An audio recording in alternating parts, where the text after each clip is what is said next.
అందుకని దొండకాయ తింటే మందబుద్ధి కాదు, మంచి బుద్ధి వస్తుంది.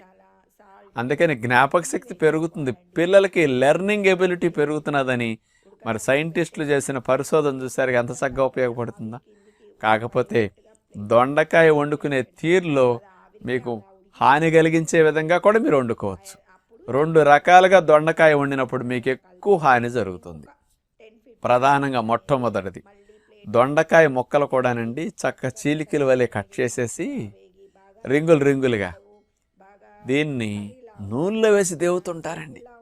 డైరెక్ట్గా వేసేస్తారు, ఏదో బజ్జీ బోండా పునుకేసినట్టు నూనెలో వేసి డీప్ ఫ్రై చేస్తారు. అది డ్యామేజ్ చేస్తుంది బ్రెయిన్ని. ఎందుకంటే మనకి డల్గా ఉండేటట్టు, ఎందుకంటే అవన్నీ ఫ్రీ రాడికల్ ఫార్మేషన్ జరిగిపోతాయి నూనెలో మరిగినప్పుడు. అందుకని దొండకాయ వేపుడు అట్లా చేయకండి. బయట నాన్ స్టిక్ పాత్రలో దొండకాయ అంటుకోకుండా, మేము ఆశ్రమంలో 500-600 మందికి